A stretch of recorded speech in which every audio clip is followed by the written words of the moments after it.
Alrighty, everybody. It looks like, without much further ado, we're going to be getting right into the draft here between these two teams. It is going to be Ottawa facing off against. Let me just get the overlay correct here. Yep, it's going to be Ottawa facing off against York as we get into the draft, and we're actually a little bit into it already. We've gone through some of the bands. My name is Octavian. I am joined here on the desk by my co-star Rapid, who's going to be helping me out with a bit of color commentary. And let's get into it because the teams certainly aren't hesitating.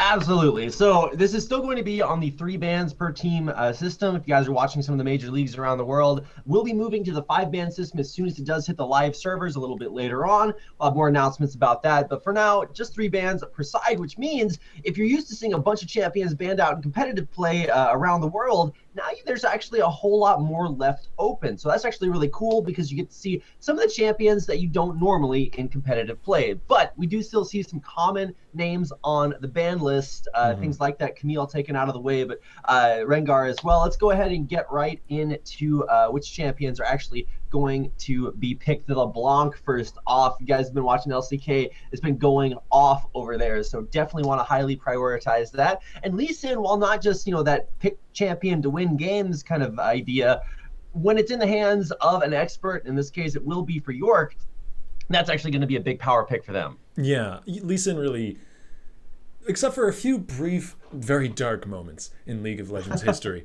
has never really fully fallen out of the meta, especially, as you say, in the hands of a master, because there really is a lot to master about that champion, and I'm never unhappy to see it picked. As a play-by-play caster, of course, I love Lee Sins. They're the best. So much action, especially in the early game, if played well. But Nautilus and Ziggs are the next two picks. Ziggs is an interesting one. Now, recently as in the last few patches or so, we have been seeing the seat of AD carry be usurped by Ziggs players to some degree, and I don't know if that's the case we'll see here. We could yet see a Ziggs mid instead, but I would love to see the bombastic bombardier down in the bottom lane. Yeah, that is definitely going to be a Ziggs 80 carry. Top lane rise, pretty much not a thing these days. Yeah. So I'm actually just really excited. We have seen that picked, I think, 2 to 3 times over in LCK, which is kind of my go-to region just because that's actually where I'm staying at right now. Mm-hmm. So that's some of the best 80 carry Ziggs play, at least I've seen. Unless you guys are watching like Shifter's stream, that's where he kind of pioneered that champion, just really showed a lot of its power. And at least for York, probably having their hands full here. But on the other side, we get a chance to see the Alawi pick come out, and that's actually so exciting. Got a chance to see that in the hands of Flaxish in EU LCS yesterday to incredible effect. So I'm excited to see it here in the CSL. It worries me a little bit, the composition that they've picked around Alawi. I really like the Karma and Ashe. Alawi needs a lot of assistance getting into a fight, and that's some darn fine engage to help her get there. But there's not a ton of lockdown to hold down a team within that circle of deadly tentacles. So I'm a little worried, perhaps, with the pick in the current composition that Ottawa has gone for. But I do like the pick. I have to agree with you. It is exciting and interesting, no matter really where it is picked. As Gangplank is hovered as the potential final champion before we get everything locked in here. I think it would do pretty well into the Alawi lane. You outrange her for the most part. You can actually win that 1v1 if you play rather carefully. And I think, I'm not 100% sure here, I haven't seen the interaction too frequently, but I'm pretty sure you can actually use Remove Scurvy to cleanse off the Test of Spirit. Yeah, that is true. So at least from what we're seeing from both team compositions now, this is going to be interesting. I was expecting a top lane Nautilus. It's very safe, very consistent tank up in the top lane, but no, locking in the GP at the end. Ken Shifu is going to be showing us what he can do up there in the top lane versus Corey's Alawi. And at least for Corey, not on a champion that you might see all that often, but specifically for him, I'm excited to see that debuted here for the first time in the ULoL Campus series. So pretty excited there. Across the board, LeBlanc a big counter or a big power pick in the mid lane, and for Zeri there, gotta say, really superstar jungler for Ottawa. So definitely the player to watch, at least for me, as they take on York, a team that was actually kind of highlighted last season when they were able to excel this season. Of course, it's a brand new day, new season, tons of changes to talk about. We'll get a chance to talk about those as we get into our first game of the night. But of course, before we do that, we do have to give a quick, sick shout out to our sponsors. There are many and they are great. So let's start out by mentioning Band Gaming. If you've never heard of Band Gaming, then you clearly haven't been watching enough of the ULoL campus series here on the CSL. It's a social app. It is our social app for this season. Basically, it gives you like features. You can create groups with your friends or clubs or boards or calendars. It basically just allows you to quickly and easily interact with your friends, get groups together to play games, to socialize around the gaming atmosphere. It's a premier social experience for you and your friends. You can find out more at band.us/home. That's where you can find out exactly how awesome they are. And of course, we do want to thank them for supporting the CSL and of course helping us bring you guys the ULoL campus series this season. All that being said, we do have to skip to a very quick commercial break and then a bit of a brief moment with our standings as we get through the rest of the spectator delay. Give us just about a minute and a half or so, folks, and we'll be into the match as soon as we possibly can.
Alrighty, everybody, we are into game, and as you can see, we have a little bit of an issue, perhaps, getting into the match here. One of the players has had to take a short break, so we'll be getting back into the action, or starting the action as soon as we possibly can, but that gives me a little bit of time for the introductions, maybe some lengthy ones, as I have quite a man to introduce with me on the desk here tonight. I've got Rapid all the way from Korea at the moment to help me cast this one for you fine folks. And props to the guy, actually, because it is 4 a.m. where he is right now. 4 or 5 a.m., some ridiculously early time, and he is still up and ready to shout about some video games for y'all. And of course, my name is Octavian, and once we get through this pause, we're going to be bringing some great League of Legends to you.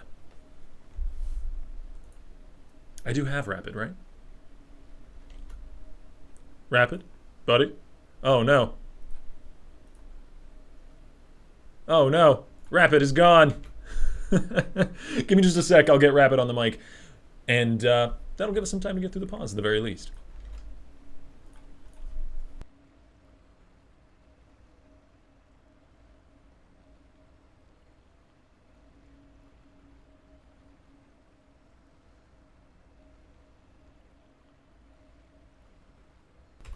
In the meantime, you got some quality time with me.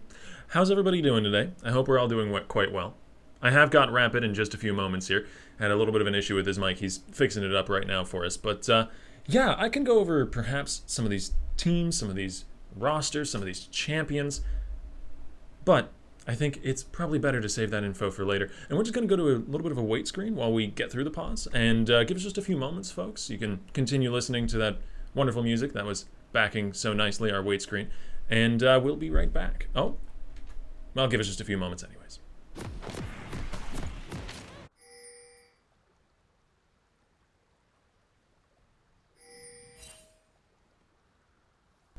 Alright, what's a cast without a few opening jitters? My name is Octavian. I am joined by the illustrious and indubitable Rapid Casting, who, as I mentioned earlier, is putting in some work to join us today, all the way from Korea at 4 or 5 in the morning, so I have sympathy for the guy getting up that early to talk about League of Legends, but I'm sure he's still going to be able to keep things nice and hyped, as we may already have action here at level 1. I was going to say, got to keep things careful there. Victor Cow out of that Tri-Brush, pushed away. A big 5-man invade comes through. You know, a lot of games, Octavian, we just have these 5-man spreads out across the map, and it's super safe. But that is boring. I want to see some excitement, and it looks like we were at least attempting to have that happen. Unfortunately, no blood just yet out on the Rift, so at least for the time being, we are just going to have an attempt at that, and now a disengage here. As we get into our first game of the night, it's a best-of-3 series at York versus Ottawa. And if you guys are unfamiliar with either one of these teams, well, I guess you shouldn't be. For York, they were one of the highlighted teams to watch in our preseason preview, which you guys can check out over at cstarleague.com/LOL. If you guys want more information on not just these teams, but of course the rest of the teams in this ULoL Campus Series season. So York definitely a strong performance last season, but already the action heating up. Yeah, Harry Zeri going for an aggressive start here in the enemy jungle at level 1, trying to take away that red buff, and is going to get caught out by Ken Shifu here, but not to be dissuaded. He's going to continue to attempt to bring that buff down and scuttle his way out without actually having taken it. He left a ward behind, though. An indecisive start, actually. He might fall a little bit behind because of that. Yeah, Harryab's not seeing the ward he left behind, but either way, he doesn't actually get a chance wrong color. to take. Yeah, he doesn't get a chance to take that red buff away. I actually think he still could have. At least is super good at her first early jungle clear, didn't even use the smite on it. Either way, is going to be in the jungle. So I was hyping up York just because they were highlighted earlier on. They finished top 16 last season, so definitely meant that they were one of the better teams, at least playing at that time. But now it's all about this time. And honestly, Ottawa comes out with a power-packed roster. Harry Zeri in the jungle, a player I highlighted earlier on. This is one of the few players that we do have from Canada with professional competitive experience. I don't want to go too deep into his story because it looks like mid lane, the baby about to get out of the first gank of the game. Yeah, all there's a flash forward from Ace King to start off the festivities, and it looks like open backpack is going to be closed for good as it's first blood going over to the Lee Sin. Yeah, that is not the backpack he was looking for. Gonna need to stay alive to put the team in it to carry them to victory, because right now, certainly looking a little bit rough. A great start to the game. First kill in the jungle, and that's definitely gonna help out. Man. Oh my god, look It at is those a tentacle go. party! Kori is inviting Ken Shifu, and he is showing up whether or not he wanted to. It's really just compulsory at this point. That is insane. So many tentacles all hitting at the same time. It's just going to multiply that damage out there, and Kori, too much to deal with. I gotta have to interrupt you once again as we got action on the bottom side. Skrander starting off the fight there with a nicely landed hook. Doesn't want to fully commit though, holding on to the ignite, holding on to a good chunk of damage, and that's going to make the lane rather dangerous for UEOP, who has to chew through most of his supply of cookies. Not something I would blame him for at all. Big fan of cookies, but already Harry Zeri back up to the top side. Yeah, Harry Zeri looking to sort of make up for the deficit, which is starting to form. DaBaby has obviously already had some success with the first blood in the mid lane, but there's another hook onto UEON. Scrander getting some great damage down as he's trying to land perhaps that CC enhanced auto attack onto the Ashe as well. We've got a 1v1 in the jungle, swiftly turning into much more than 1v1 though, as mid laners and top laners are getting involved. The Ignite drop down onto Ace King, but he's gonna rush his way out of there with the Ghost activated. Open backpack is diving dangerously far, and now Ken Shifu flashing forward is looking to finish off a kill here onto the LeBlanc, but he's gonna get snared up, and now it's another tentacle party, and he does not want a repeat of last time, but it doesn't look like he'll have a choice in the matter. Kouri claims a kill, but DaBaby gets his second. Whoa, wow. Octavian, so much going on in that fight. So many low health bars at the end of it. Zeri and DaBaby both escaping just barely with their lives. And in the end, it was the top laners that were kind of made to pay for that. Still, Kouri, incredible Illaoi mechanics. And it sounds kind of strange to say because she's generally a pretty immobile champion, but great awareness, great roam timing, in the right place at the right time. Actually landed a tentacle smash in that fight that not only hit her vessel, but also the actual champion, which is really going to amplify that damage. Oh man, super open cool backpack. A little bit too brave to stick around in that lane on that low of a health bar. Does go down in pretty easy 1-2 punch from Ace King. Ooh, yeah, brave is one of those words, you know, you got to think to yourself, like, well, what qualifies as, you know, brave and maybe a little bit overzealous, put it that way. Whoa, top lane, we've got more action coming in there as Kouri. This is some real lane dominance from the Illaoi here. Yeah, I gotta say, Octavian, I don't know what your preference is, but when it comes to play-by-play, doing that for top lane sometimes can be a whole lot of, well, they're hitting each other. You know, they're still hitting each other. They got a Sunfire Cape action going on. That's not what we're seeing here. Not at all. Gangplank versus Illaoi is a breath of fresh air in a meta where we're seeing Maokai's and Nautilus. Speaking of Nautilus, there's one down on the bottom side who is still itching for a hook. Hey, I pluralize correctly, mind you. It also rhymes. That's a nice little side bonus. Hey, there you go. Can't complain with that. Yeah, and spicing up the meta is going to be that Ziggs ADC with the Lee Sin coming in. Meanwhile, we've got action in the mid lane as well. Ace King getting a good trade down, while Kouri is going for the dive. There's the ultimate dropped for a little bit of burst damage, and Harry Zeri for the finish with a venomous bite. Wow, this top lane just getting devastated. Such incredible focus here by Ottawa, and it's all paying off. There's no assistance there. DaBaby's been trying to make plays on the mid lane, on the bottom lane, and you know, they've been effective, but he's just leaving his top laner high and dry, and Ottawa's punishing them every time. Something we should take note of, though, is that focus, that recent focus from Harry Zeri top lane means that Dragon is forfeit over to York, but Ottawa's going to trade it back with a turret, and I think even more importantly, a continual snowball on this Illaoi, who is a champion that really can devastate a game with a snowball, and it doesn't do much without it. So it's very important, I think, that top lane is as ahead as it is. Yeah, but speaking of aheadness, or however you want to quantify that, DaBaby, while he has kind of been leaving his top laner out to dry, the mid lane has been where his focus has been, and that's already paying off. You've got a Ryze already a tier, stacking it up. CS advantage there, and a 0-2 LeBlanc just not as scary as the champion is known to be. And Ryze is commonly known as maybe not a counter, but a solid pick into the LeBlanc because you do have that point and click CC. So Ace King is doing just fine and dandy in this lane, and maybe that's what they're going to need to scale up into the game. Ryze is able to carry a game, that's for darn sure. But there needs to be an answer to the Illaoi. The Illaoi has become quite a dangerous question at this point, and I don't know if Ryze is enough.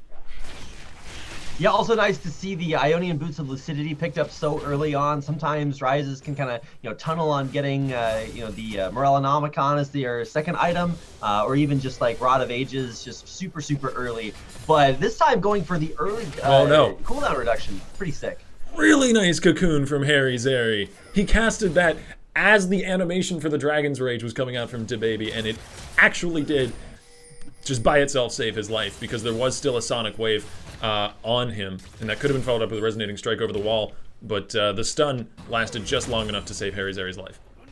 Yeah, I was actually going to check the projectile speed on that Cocoon because it's actually just so sick. 1600 faster than the windup on that Dragon's Rage, and the blast fruit there at the end saving his life as well. There's a nice hook from Scrander onto Victor Cow, and here is the level 6 power spike that a Ziggs lane is known for. Oh my god. And my god, Ashe does not have a good time. Meanwhile, the ult from Gangplank means a total of 3 ults thrown to the bottom lane, and 1 kill and a flash gain for it. DaBaby in the mid lane is going to continue his aggression towards the middle of the map, however, with another kill for himself. Meanwhile, though, Kouri just doesn't even have a champion to face off against anymore. Really, he's just a glorified cannon minion. not to throw too much shade, but really Gangplank, until we get maybe another 30 minutes into this match, I don't think is going to be doing all that much. And it's a matter of Alawi's lane. She snowballs way out of control if she starts to snowball. Used up towards the top half of that. Oh man, this would be a great way to help shut down this lane, and there it is. Another kill to Ace King. Sadly, Ken Shifu wasn't involved at all. So Gangplank is still in a hole with nothing but a shovel. But maybe, just maybe, he can eventually make a ladder somehow. I don't know. Never had to do that myself. He does have a sword, and in Spanish, the word for sword and shovel is only one letter difference. It's really? Espada and espada. So maybe he can use the sword as a shovel to dig himself out of that hole. But how does one dig their way out of a hole? You only go deeper. No. You take the dirt from one side of the hole, put it on the other. Oh man, red bug!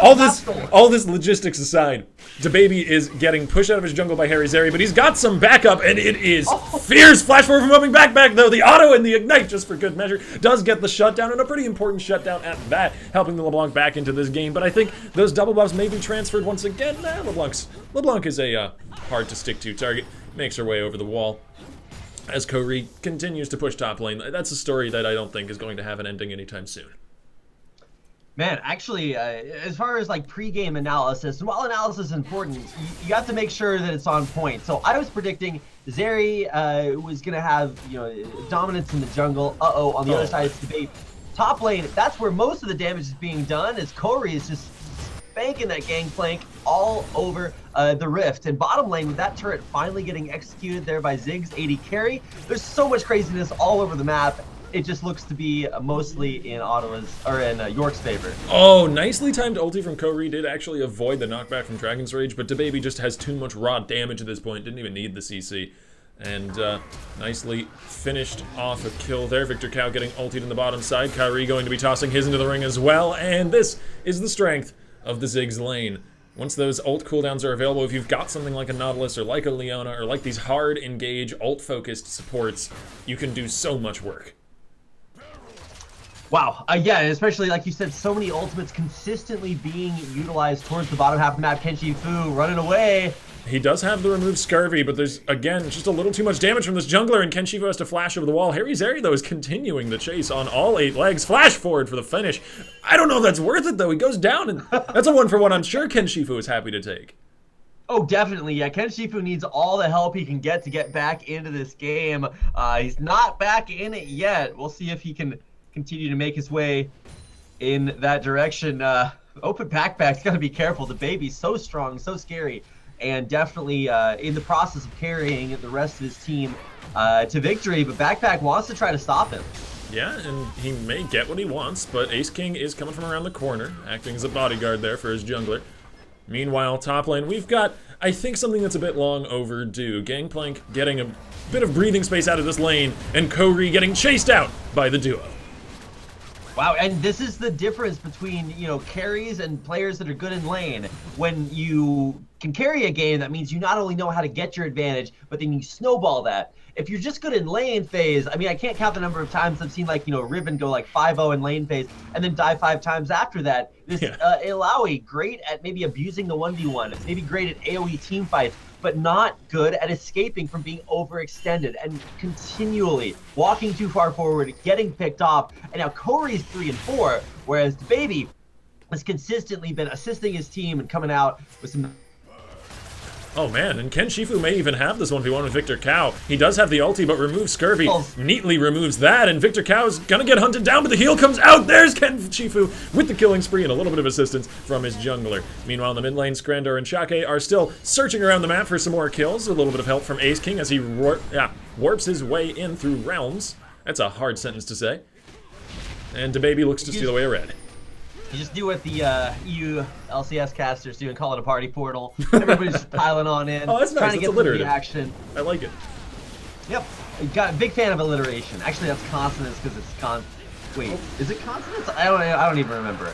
I used to think that consonants was for consonants, but it's actually, I think, whether or not it's the first or last letter in the word that are aligned. Either way, grammar lessons aside, Yeah. super sick to see York now doubling up their opponents in kills and taking their second dragon of the game. Rapid has been dropping so many knowledge bombs this game, almost as many as Ziggs has been dropping. Hey, segues are good. So well played. Oh man! Nice. But seriously though, like Spanish lessons, grammar lessons. I want to have Rapid on the desk with me more often. I learn things and I get excited about League of Legends. But I'm getting excited about League of Legends right now. And maybe we'll learn exactly how much damage DeBaby has. Good lord! Open backpack as well is going to get the brunt of some of that. Thankfully for him, he's a little bit slipperier than Elise. But my lord, Harry Zeri did not last long.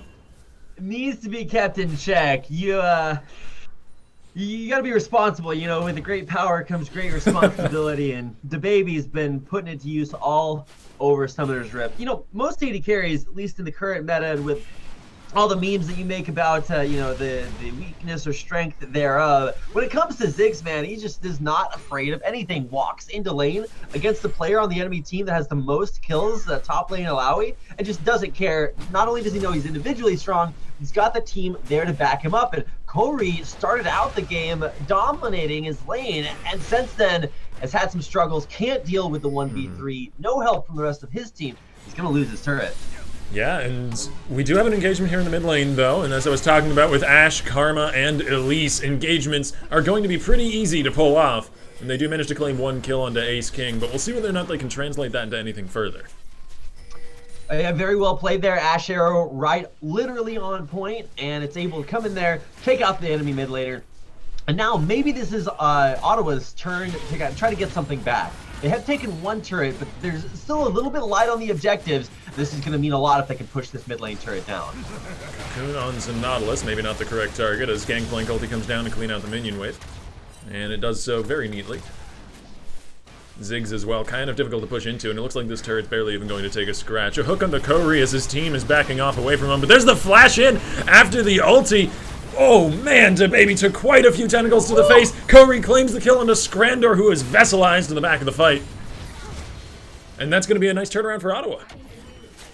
Narrowly missing that last auto attack onto DeBaby to take him out, but yeah, just a great fight there. Started out actually really good for York, they clear out the minion wave and then get that pick onto Kouri, but finally he's able to do what Alawi's do best, get in there, get the big AoE damage down, and actually heal back a lot of that damage thanks to so many tentacle smashes landing.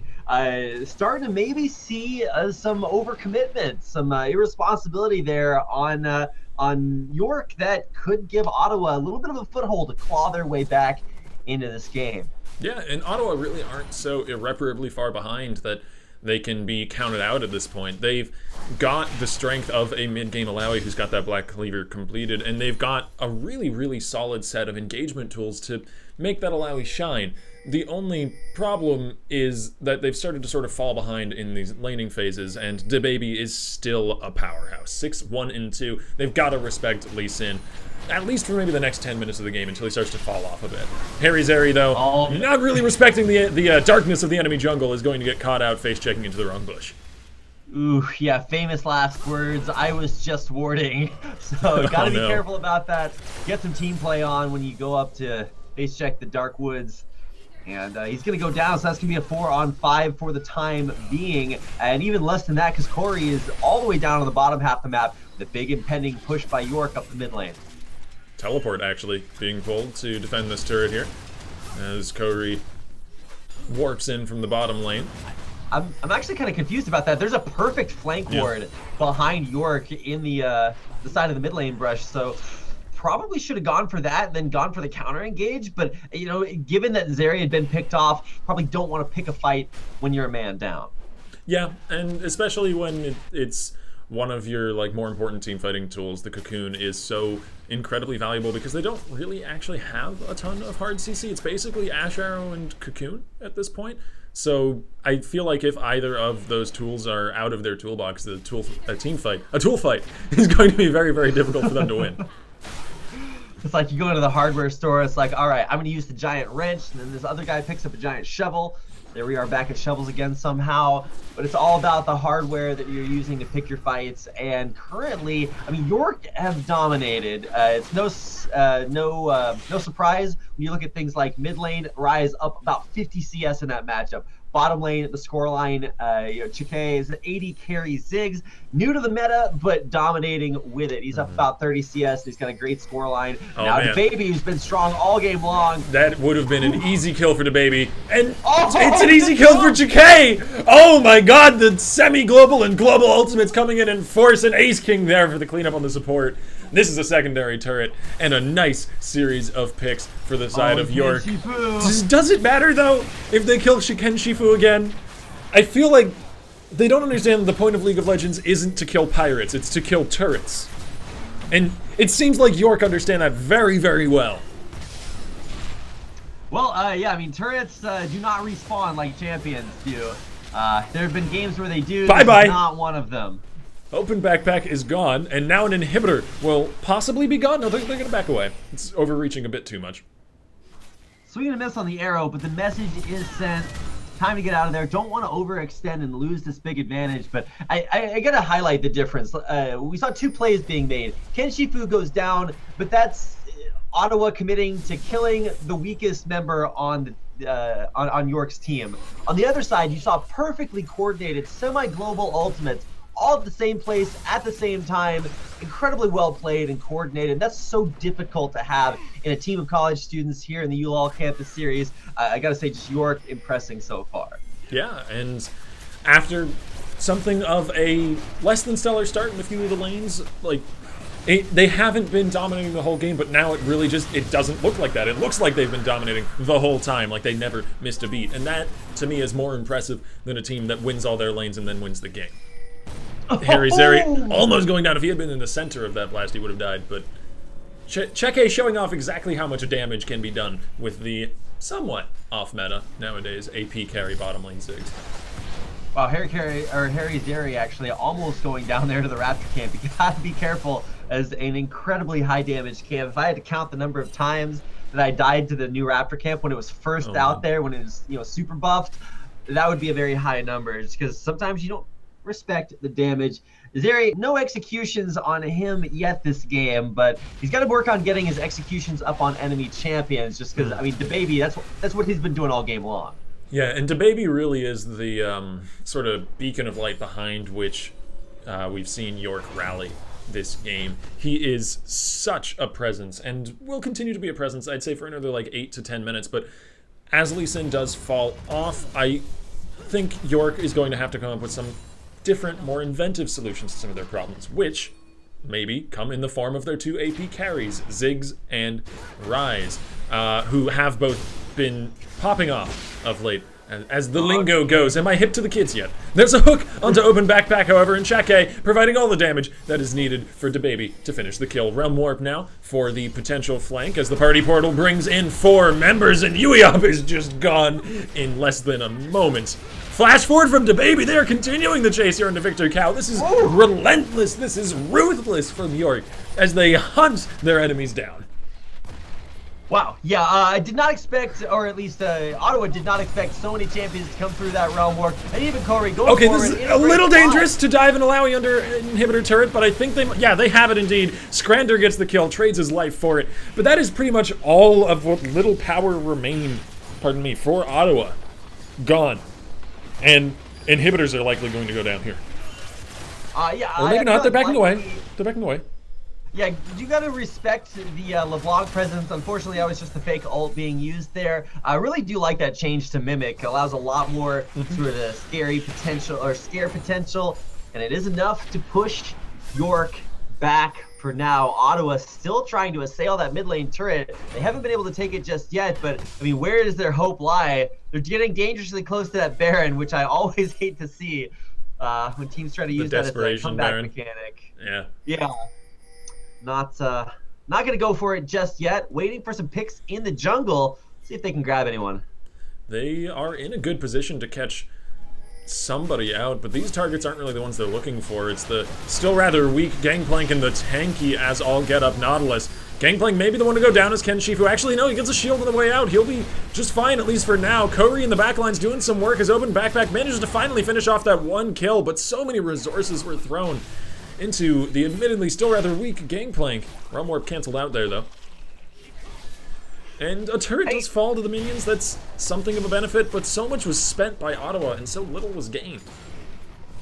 Yeah, I mean, taking that second tier turret down is actually really valuable. Yeah. It's generally pretty difficult to take, and they get it from just the minions tick-tocking it down. In the end, that's actually not the worst trade that Ottawa could take. They trade 1 for 1 and get a second tier turret. So, I mean, little things like that do start to stack up, but when it comes to just fighting a straight up 5v5, they're still not going to be able to come out on top unless they have some sick outplays. So, gotta keep an eye on a few things. The baby, like you mentioned earlier, Octavian, Lee Sins do kind of scale down as the game goes forward. But when you're 8-1 and now starting to transition into building tanky items, I mean, it's going to be a while until you are not the MVP for this game.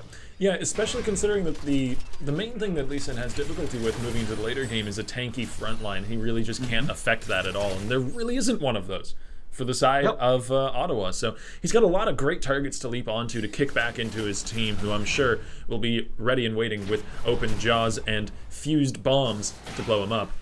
But here's the baby going for the 1v1 with Harry Zeri, and we'll see exactly how far he's fallen, if at all, as he does still manage to hold his own. Yeah, a little bit closer of a fight than I expected in the 1v1. Not technically a 1v1 if you want to count Spiderlings in there, but either way, it didn't matter. Lee Sin able to win it even still, as was expected. Oh, man. Now Arrow in. Yeah, a bit of a potentially bad positioning for Ace King, but they just can't collapse on him quickly enough. And it looks like Kouri caught out all alone is going to go down as Victor Cow gets blown up for the triple kill in an instant. Oh, man.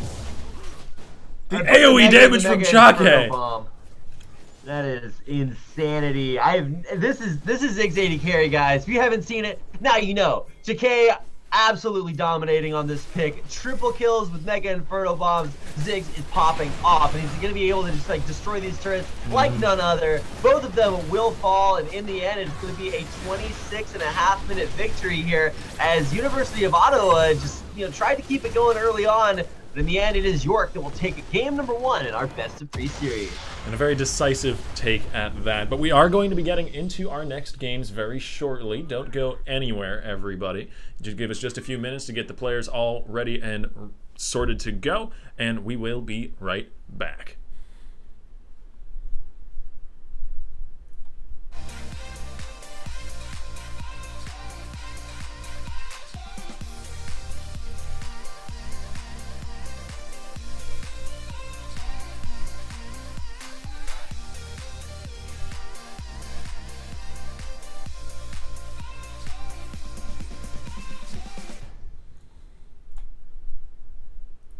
Only $14.99.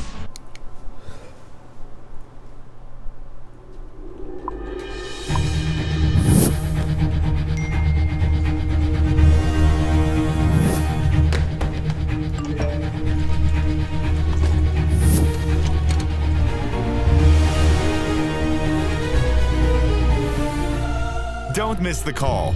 Download Band. Communication made easy.